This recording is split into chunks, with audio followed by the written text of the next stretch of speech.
Bismillahirrahmanirrahim. Alhamdulillahi rabbil alamin. Wassalatu wassalamu ala ashrafil anbiya'i wal mursalin Sayyidina Muhammadin wa ala alihi wa ashabihi ajma'in. Rabbi shrah li sadri wa yassir li amri wahlul 'uqdatam min lisani yafqahu qawli. Nas'alullaha ayyuwafiqana jami'an wa ayyaftaha alaina futuhal arifin. Amin ya rabbal alamin. Pada kesempatan kali ini kita akan melanjutkan pengajian kitab Ta'lim Muta'allim Thariqat Ta'allum karya Al-Imam Al-Jarnuji rahimahullahu. Masuki pembahasan penting tentang fasal kedua, yaitu tentang niat dalam keadaan belajar. Semoga Allah menjadikan majelis ini sebagai wasilah untuk memperdalam pemahaman kita, meluruskan niat kita, dan menjadikan ilmu yang kita pelajari sebagai ilmu yang bermanfaat, yang menuntun kita menuju ridho dan rahmatnya. Qala al-muallifu rahimahullahu ta'ala wa nafa'ana bihi fid dharaini amin. Faslun fin niyati fi halit ta'allumi. Bab atau fasal tentang niat dalam keadaan belajar.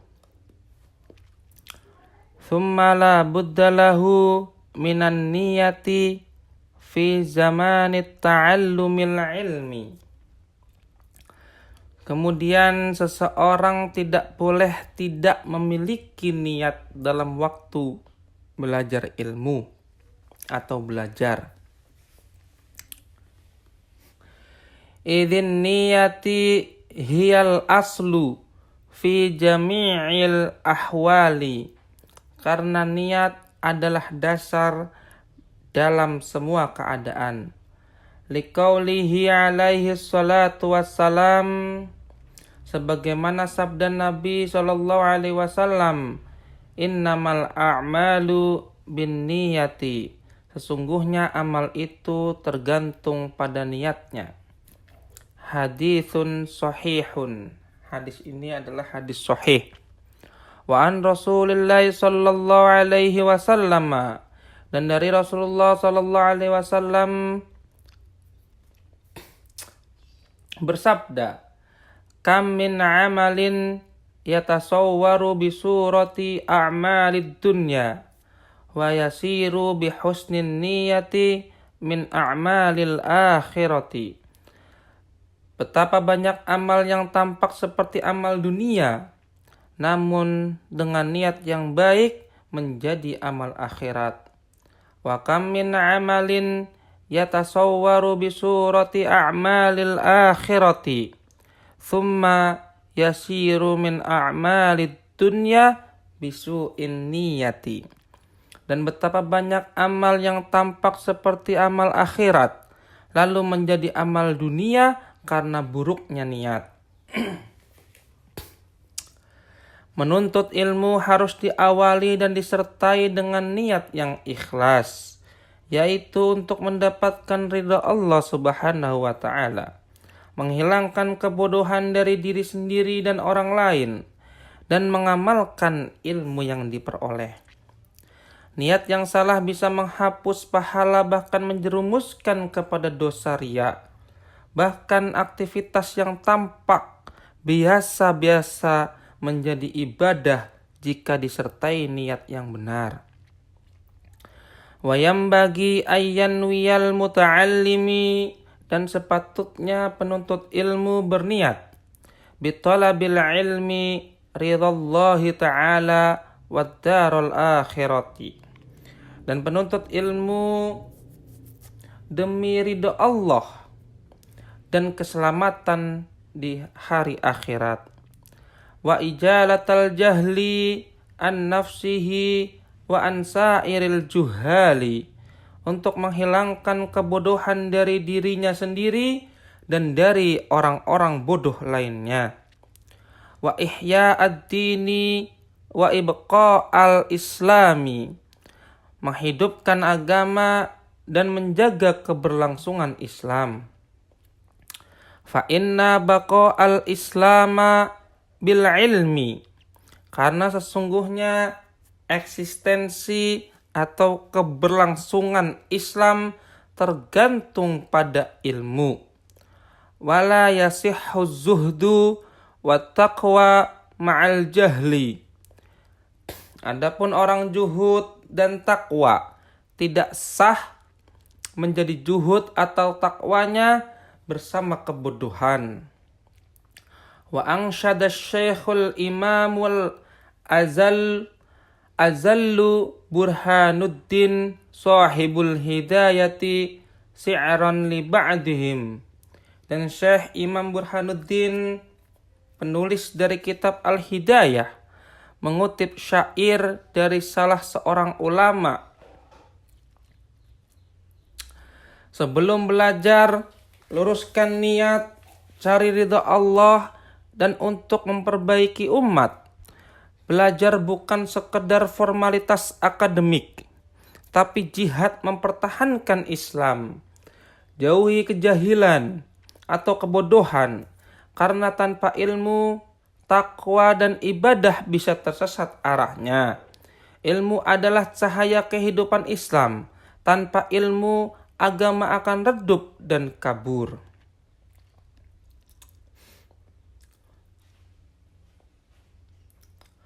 Wa akbaru minhu jahilun mutanassikun, fasadun kabirun, alimun mutaharrikun, alimun mutahattikun. Kerusakan besar datang dari seorang alim yang bermain-main, dan lebih besar lagi kerusakannya seorang jahil atau orang bodoh yang ahli agama atau ahli ibadah. Syair ini adalah peringatan bahwa ilmu tanpa akhlak bisa jadi sumber kehancuran umat. Ibadah tanpa ilmu bisa lebih membahayakan karena menyesatkan dengan wajah yang tampak religius. Maka ilmu dan amal harus berjalan beriringan. Seorang alim takut kepada Allah Subhanahu wa Ta'ala, dan orang ahli ibadah harus belajar agar ibadahnya benar. Liman bihima fi dinihi yatamassak, huma fitnatun fil alamina azimatun. Siapa saja yang berpegang pada agamanya, yaitu mengikuti keduanya yang telah disebutkan di atas, keduanya adalah fitnah yang besar di kalangan umat manusia. Syair ini menjelaskan kewaspadaan terhadap dua ekstremisme. Yang pertama, ilmu tanpa amal dan akhlak yang bisa menjadikan seorang menjadi jindik. Amal tanpa ilmu yang bisa membawa pada bid'ah dan kesesatan. Bagi penuntut ilmu dan umat Islam secara umum, standar kebenaran harus kembali kepada ilmu yang sahih, yaitu berdasarkan Al-Quran dan Sunnah, disertai akhlak dan keikhlasan. Barang siapa menjadikan orang sesat sebagai panutannya, maka ia akan tersesat bersamanya. Wa yunwa bihi, dan hendaknya diniatkan dengannya asyukru ala ni'matil aqli wa sihhatil badani, sebagian ungkapan syukur atas nikmat akal dan kesehatan badan. Wala yunwa bihi iqbalun nasi, dan jangan diniatkan agar manusia tertarik atau pemberian atau memberikan perhatian. Wala istijlabu hutamid dunya, dan tidak pula untuk mengais atau mendapatkan harta di dunia yang fana ini.